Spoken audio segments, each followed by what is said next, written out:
It was 11:45 p.m. when I heard the loud thumping of bass coming from somewhere outside. At first I thought it was a car passing by, but the music just kept going. Windows rattled, and my dog started barking like crazy. I peered through the blinds and spotted a crowd across the street.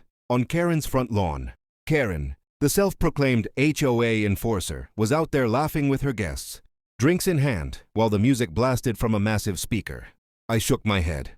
She was always lecturing others about community peace and quiet, yet here she was hosting what looked like a full-on block party. I decided to ignore it, but the next morning, I woke up to a letter taped to my door.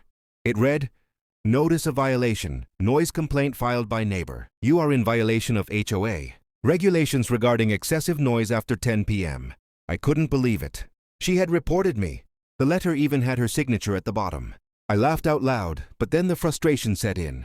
I hadn't played a single note of music that night. She had. That evening, I walked over to her house. She was trimming her roses like nothing had happened. "Hey, Karen," I said calmly. "You sure that noise complaint wasn't meant for someone else?" Her smile froze. "I know what I heard," she said flatly. "Your speakers were shaking my windows." I gestured toward her lawn. "Funny, because your party guests were the ones dancing until midnight." Her expression tightened. "You're just deflecting responsibility. The HOA takes these things seriously." Oh, I knew they did. And I also knew exactly how to prove her wrong. That night, I set up a security camera aimed at both our houses. I was done playing nice. If she wanted to drag me into HOA drama, I'd show her who really made the noise. The next weekend, like clockwork, she threw another quiet little get-together. The same people, the same loud music. This time, I had it all, recorded in full HD. I smiled as the camera blinked red. "All right, Karen," I muttered. "Let's see who gets the next violation notice." The next morning, I woke up early, eager to check the footage. My camera had recorded everything. Karen's guests setting up the speaker, laughing, dancing, and shouting well past midnight. The timestamp was clear as day. At 12:37 a.m., Karen herself could be seen waving her arms to the beat of the music. I smiled. Gotcha. After making a few copies of the footage, I sent one to the HOA board via email with the subject line, "Clarification on false noise complaint." I attached a short note.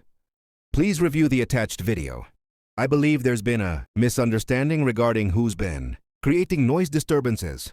Within a few hours, I received a response from Linda, the HOA secretary. "Thank you for bringing this to our attention. We'll investigate immediately." Later that day, I saw Karen marching toward my driveway, red-faced and fuming. She was waving her phone in the air. "You had no right to film my property," she shouted. "Relax, Karen," I said, folding my arms. "The camera's on my property, facing the street. Perfectly legal, and it caught your party again." "You're invading my privacy," she barked. "Privacy? On a front lawn during a party with 100 decibels of music? Come on." She stomped off, muttering something about calling the board herself. I couldn't wait. That evening, the HOA sent out a community-wide email addressing the issue. After reviewing recent complaints and evidence, we have determined that the noise disturbances originated from Ms. Karen's residence. The previous violation issued to Mr. Thompson has been rescinded. I almost laughed out loud reading it. Not only was my name cleared, but Karen's hypocrisy was now official HOA news. The next morning, Karen was outside, glaring daggers as I watered my lawn. I waved cheerfully. "Morning, Karen. Quiet night, wasn't it?" She scowled and turned away without a word. For the first time in months, the neighborhood felt peaceful. But I should have known. Karen wasn't done yet. 2 days later, I received another letter from the HOA. Complaint filed. Unauthorized surveillance equipment violating HOA guidelines. I groaned. She had found a new way to attack me. I took a deep breath and smiled to myself. All right, if it's another game she wants. I grabbed my phone and started drafting. A new email, this one with a few legal citations about property, rights, and video recording laws. Karen had started a war of noise, but now it was about proof and persistence, and I wasn't planning on losing. By the following week, the HOA board had scheduled a special meeting to address the new complaint. Karen's claim that my security camera violated community privacy rules. I showed up early, wearing my calmest smile, while Karen sat across the table, arms crossed and jaw tight. Linda, the HOA secretary, cleared her throat. All right, everyone. We're here to discuss the noise complaint issue and the matter of Mr. Thompson's security camera. Both parties will have a chance to speak. Karen jumped in first, slamming a folder onto the table. He's been spying on me, filming my home, my guests, everything I do outside. It's harassment. I kept quiet until she finished. Then I calmly slid a USB drive across the table. This is the footage in question, I said. It clearly shows the noise originated from her property at public-facing angles. Nothing illegal or invasive. Linda plugged it into the laptop, and within seconds, the sound of Karen's thumping party music filled the room. Everyone's faces turned toward her. The footage showed her guests dancing, the loudspeaker flashing lights, and Karen herself clapping along. Karen's cheeks flushed crimson. That could be anyone, she snapped. Linda paused the video. It's your front yard, Karen. Even your garden gnome is visible. The room fell silent. The HOA president, Mr. Avery, finally spoke. Karen, this footage contradicts your earlier claims. We already rescinded the previous complaint against Mr. Thompson. And now it seems you filed a false surveillance complaint as well. Karen's voice wavered. He's twisting things. He set me up. I shook my head. No setup, just truth. You accused me, and I proved otherwise. The camera stays where it is, completely within HOA and state law. Linda looked at me and nodded. We've reviewed the HOA bylaws. Mr. Thompson is correct. His camera is compliant.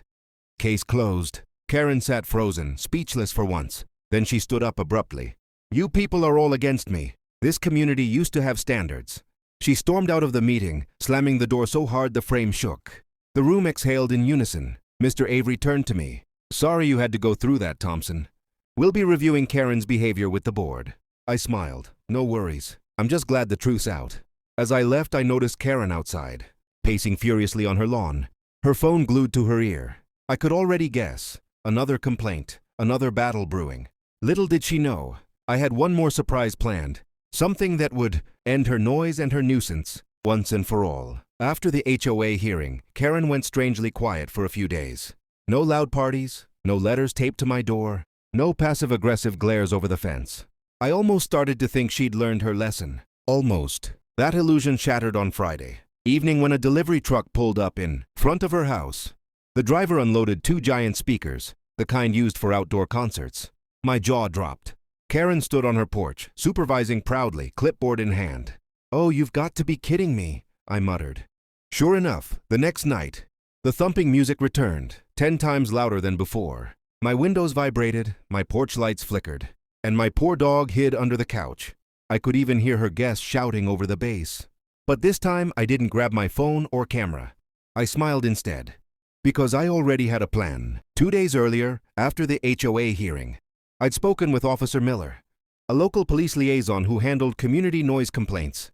I showed him the HOA's previous emails, the video evidence, and Karen's repeated behavior. He'd promised, if she crosses the noise limit again, call me directly. So I did. 15 minutes later, 2 police cars rolled up, lights flashing silently. Officers approached her yard, where the music was booming.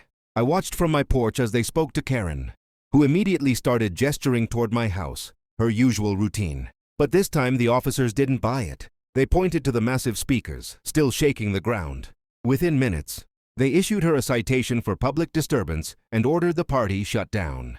The music died mid-song. Karen stood there, red-faced, as her guests awkwardly scattered. I could almost feel the silence returning like a blessing. The next morning, another HOA email arrived.